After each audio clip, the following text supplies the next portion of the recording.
안녕하세요. 한수지입니다. 저는 공간을 끌어당기는 지각적, 화학적, 생물학적 변화를 초래하는 디지털 공간과 물리 공간 사이 관계에 주목하고 그 사이에 발생하는 새로운 경로를 찾고 작업하고 있습니다. 이 경로를 찾는 과정은 유사과학적 교육용 애니메이션, 게임, 사운드, 웹, 오브제 작업을 통해 보여주고 있습니다. 이번 CR 콜렉티브 전시에서 진행한 작업은 MIT 브루스 글리크너 교수 강의 두 번째, 비트콘드리아와 다중 디지털 공간 존재 증거입니다.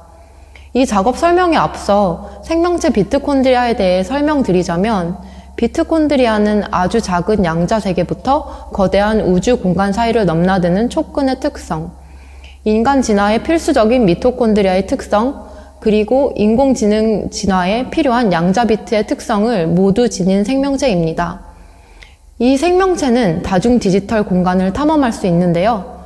얼마 전 이 비트콘드리아와 다중 디지털 세계 존재에 대한 입증 증거들이 발견되었습니다. In August 2022, additional evidences have been found supporting the existence of Bitchondria and the multi-digital space.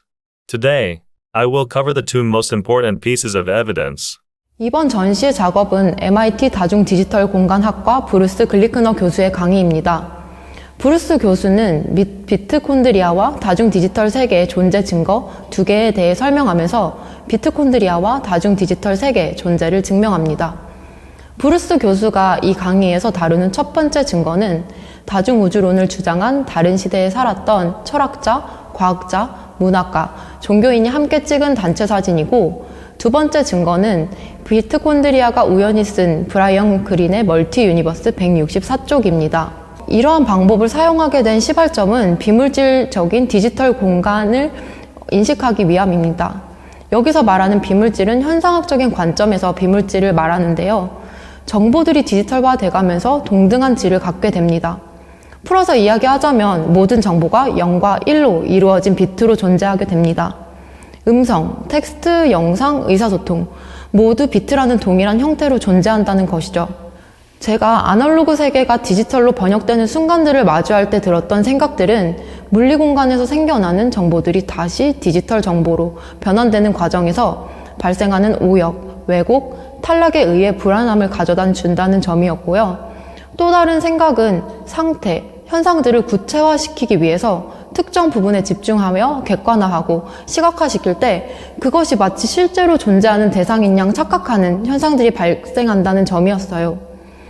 그래서 저는 이 불안함을 완화하기 위해서, 그리고 잘못 놓인 구체성의 오류를 조명하기 위해서 디지털 공간과 물리 공간 사이에 발생하는 새로운 경로들을 설득력 있고 신뢰성 있는 교육 강의의 형식으로 영상을 제작하였습니다.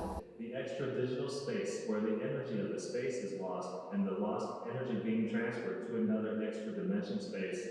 When the data collisions that I mentioned 가장 빈번하게 느꼈던 경우는 게임을 할 때입니다. 디지털 기기로 게임을 할 때면 신체 근육 동작의 단축, 저사양, 고사양 기기에 따라서 디지털상의 시차를 느끼기 때문인데요. 게임이 발전하면서 사람은 세계를 디지털화시켜 받아들이고 디지털 공간에서 일어나는 행위와 감각을 통해 물리세계를 다시 바라보기 시작한 것 같아요. 이러한 번역, 오역의 반복 속에서 디지털적 감각과 사고방식이 물리공간의 감각과 사고방식이 서로 중첩되어 가는 것 같습니다.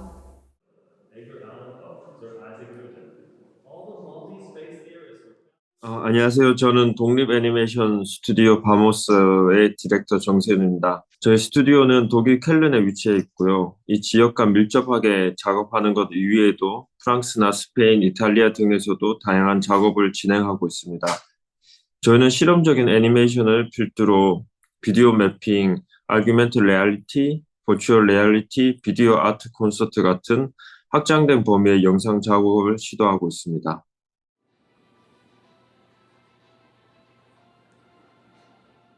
VR 어플리케이션을 이용한 공공미술입니다. 이곳 켈른은 국제도시고요. 특히 칼크 지역은 외국인이나 이주민 거주 비율이 50%에 육박하는 곳이고요. 이태리, 터키, 그리스, 스페인, 브라질, 콜롬비아 등등 온 세계 사람들이 모여 살고 있습니다.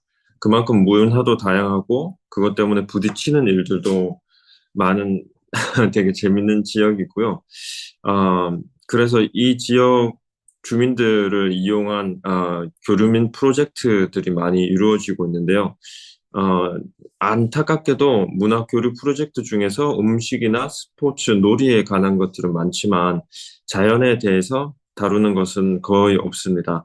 하지만 저희는 삶의 중요한 근원인 자연을 다루는 프로그램이 이주민 교류 프로젝트의 가장 중요한 부분이라고 생각을 했고요. 그래서 이 기억의 정원 프로젝트를 통해서 이 목적을 달성하고자 했습니다.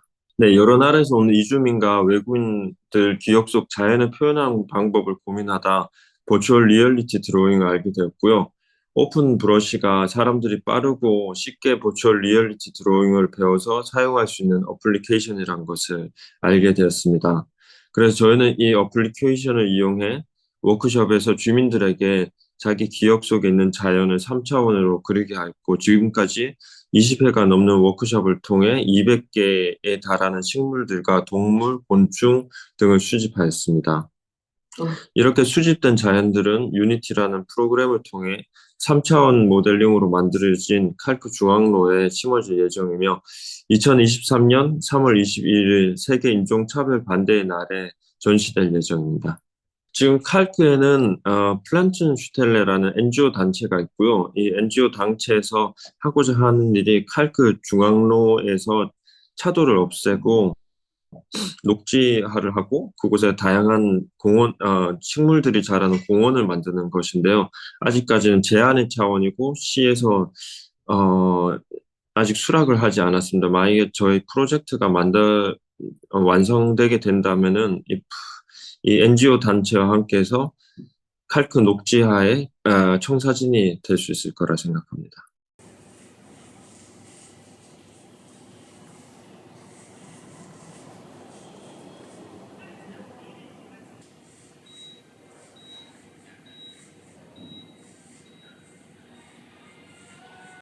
아까 전에 처음에 뭐 다른 차원의 현실을 감각하는 순간이 있다면 뭐 요런 얘기를 제가 처음 들었을 때는 그런 얘기를 생각했었거든요. 이제 뭐 다양성에 대해 가지고 그 이제 다양성이라는 게 존재할 수 있는 이유가 어떻게 보면 저희가 살고 있는 차원이 이제 시간과 공간으로 이루어져 있기 때문에 이제 다양성이 존재하는 거고 그러니까 예를 들어서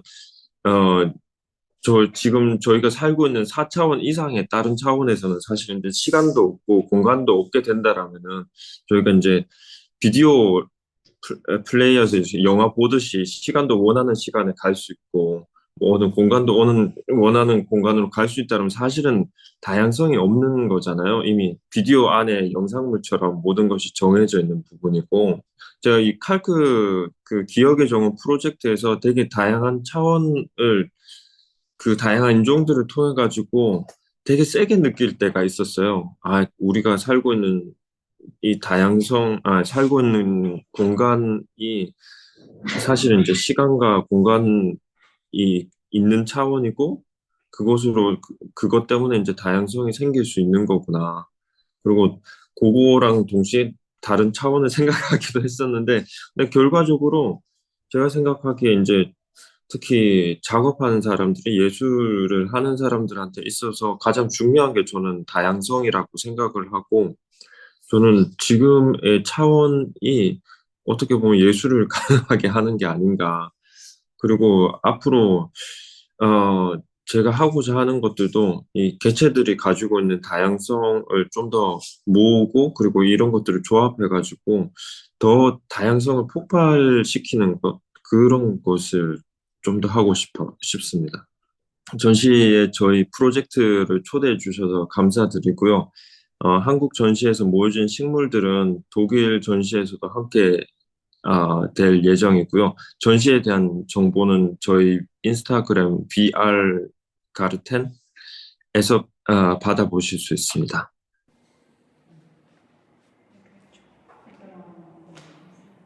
이번 게임 예기치 못하게 파일의 끝에 도달하였습니다. 는 우리가 웹에서 쉽게 마주하는 당신은 로봇입니까? 라는 질문에 우리가 로봇이 아님을 증명하기 위해 하는 행위들을 닮은 매우 쉬운 게임입니다. 일반적으로 우리에게 로봇이 아닌지 검증하는 것을 튜링 테스트라고 하는데요. 앞으로 튜링 테스트도 통과될 정도로 고도화된 AI, 예를 들면 GPT-4 같은 것들이 2023년 출시될 예정이라는 뉴스를 접하게 되었습니다. 저희는 현 시점에서 인간인 우리가 앞으로 어떤 테스트를 거치게 될지, 이런 게임들 속에서 우리가 인간임을 어떻게 증명할 수 있는가를 고민하게 되었습니다.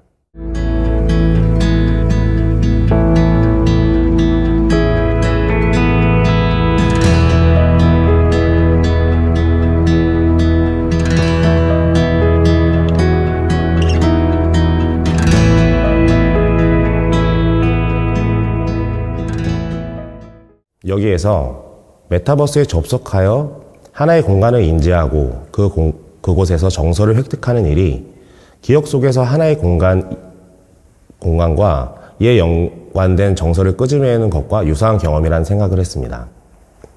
뭔가 이미 알고 있는 것, 우리의 익숙한 인지 영역 어딘가에서 일어나는 이를 어렴풋이 되살려 감각을 일깨워내는 과정이 비슷하다고 느꼈는지도 모르겠습니다. 다시 말하면 정확히 어디였고 어떤 상황이었는지 정확히 기억나는 것은 아니지만 분명히 내 기억은 맞는 불분명한 것을 떠올릴 때 우리는 유령 같은 존재가 되어 유리되고 기시감을 느끼잖아요. 그런 감각과 세찬 기술의 발전 속도를 미처 따라가지 못하고 튕겨져 나와 버려져 유령 같은 존재가 되어버릴 수밖에 없는 세대나 개인이 느끼는 감각이 유사하다고 생각했습니다. 우리는 수많은 게임들 속에서 스스로를 증명하면 유령이 되지 않을 수 있을까요? 망각의 공간에 놓인 기억들과 내가 같은 존재가 되는 것은 아닐까요? 이런 막연하고 앞뒤로 끊임없이 붙게 되는 질문들이 생겨나서 이러한 질문들이 아이템과 스테이지로 엮여서 예기치 못하게 도달하는 것을 끝까지 가보고자 이 게임을 기획하게 되었습니다.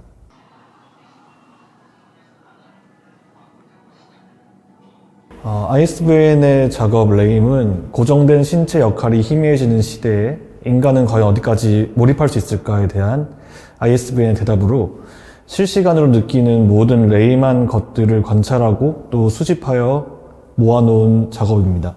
자신의 불만을 밀어두고 울먹이는 AI 상담사를 위로하게 된 주인공의 아이러니, 그리고 진실된 사랑도 나눠본 적 없는 주인공은 일면식도 없는 게임 속 아들의 결혼식을 위해 힘겹게 주르사를 쓰는 모습들이 담겨 있습니다.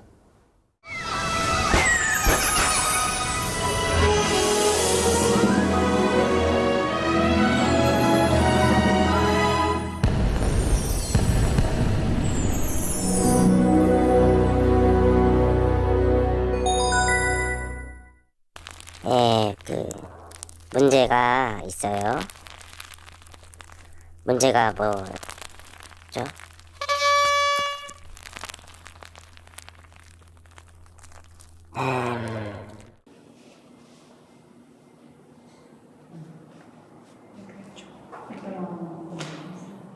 이번 작업을 하면서 기억을 회상하는 일이 실은 내가 만들어낸 비객관적인 또는 다른 차원에 접속하는 일이라는 생각을 많이 했습니다. 때문에 개인의 주관으로 형성된 또 그 고유 정서를 느끼는 매 순간마다 모두 다른 차원이 아닐까라는 기시감이 많이 들었어요. 예를 들어서 같은 기억을 공유하게 된 개인들이 서로 다른 감상을 늘어놓는 것을 보면 그 사람의 기억에는 나와 같은 정서가 존재하지 않기도 하는 것 같습니다. 때문에 그것은 나에게 현실적이지 않은 경험을 가져다 주었어요. 우리가 당연시하는 그 순간들, 공유된다고 믿는 그 시간들과 정서들이 실제로는 서로 다른 차원으로 느끼고 기억된다는 것이 도리어 엄청 특별하게 느껴졌던 것 같습니다. 비약적으로 우리는 매 순간 다른 차원을 지니고 있기에 완전히 다른 차원들이 정서로 서로 소통하는 순간들에만 물리적인 현실이라고 불러야 하는 건 아닐까? 라는 생각을 했고요. 이 모든 것들이 사실은 메타버스와 AI 기술들로 대체해서 생각해보면 그것들이 정서로 소통하는 순간이야말로 가장 선명한 물리적 현실이라고 느끼는 날이 오지 않을까라는 상상과 생각을 해보았습니다. 쿤트라를 통한 작업은 기존 영상과 게임들을 이용한 작업 방식과는 꽤나 다른 느낌이어서 마치 다른 나라에서 그 나라의 언어와 고유한 풍습을 따라야 하는 경험과 유사한 흥미로운 경험이었습니다. 제한된 상황들 속에서 그것을 응축하고 또 풀어내는 방식에 대한 고민을 더 많이 하게 되어 배운 점도 많이 있었습니다.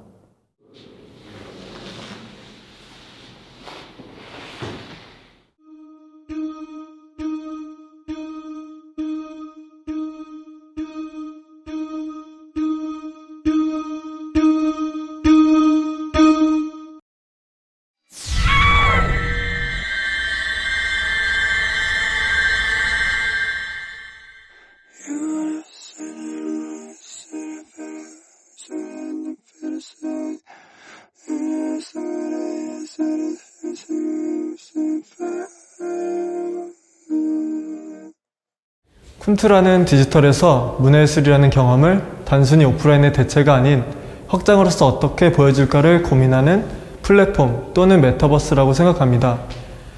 편의를 위해서 내부적으로는 김시아 작가님 그리고 ISVN 프로젝트라고 말하고 있는데요. 인터뷰에서도 그렇게 칭하겠습니다.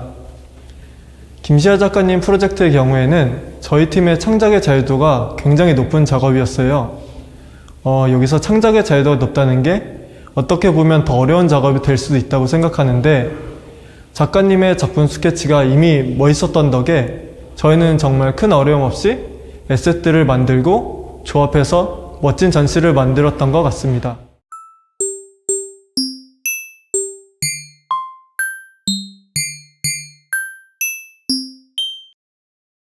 반면에 ISVN 프로젝트는 창작의 자유도가 상대적으로 높지는 않았던 것 같아요. 여기서 분명한 건 창작의 자유도가 높다고 좋은 것도 아니고 낮다고 안 좋은 것도 아니에요. 저희가 이런 작업을 할 때 정말 중요하다고 생각하는 건 협력하는 팀 또는 클라이언트, 티슈 오피스 그리고 사용자들이 얼마나 만족하는가를 중요하다고 생각을 하는데 아직 이번 전시는 사용자들은 모르지만 ISVN 팀과 티슈 오피스 모두 만족하는 결과물을 만든 것 같아요. 그리고 이번 작업 덕분에 ISVN이 게임을 풀어가는 방식을 배울 수 있어서 정말 좋았습니다. 이번 게임은 스토리, 영상, 공간, 음악, 이미지 거의 모든 장르의 예술을 퍼즐 게임이라는 장르이자 매개체로 풀어나가요. ISVN이라는 팀이 위에 나열된 모든 장르의 예술에 강점을 가진 팀이라서 가능했던 것 같습니다. 저희 티슈 오피스의 레벨 디자인과 프로그래밍 기술이 ISVN 팀의 강점과 더해져 새로운 작업을 조합해 나가는 재미가 있었던 프로젝트였습니다. 이전 질문의 연장이라고 생각하는데요. 메타버스 플랫폼이 물리적 현실의 대체가 아닌 문화예술 경험의 확장을 위해서 지금도 팀 안에서 수많은 실험들을 하고 있어요. 때로는 문예술 제공자 관점에서 또 때로는 플레이어 관점에서 어떻게 해야 더 좋은 문예술 경험을 제공할까를 고민하고 실험합니다. 예를 들어서 지난달에는 쿤트라 안에서 보물찾기를 해서 실물 선물을 보내준다던가 음성 채팅을 통해 플레이어들 사이의 네트워킹 파티를 주최한다던가 또는 제공자가 손쉽게 작품을 업로드할 수 있게 모듈화를 진행하거나 수많은 기술과 콘텐츠들을 실험하고 실행 중입니다. 그래서 서론이 길었는데요. 티슈 오피스의 정체성은 실험과 실행에 있습니다. 이 정체성 덕분에 다양한 사람들과 다양한 작업을 하는 티슈 오피스가 될 수 있었다고 생각합니다.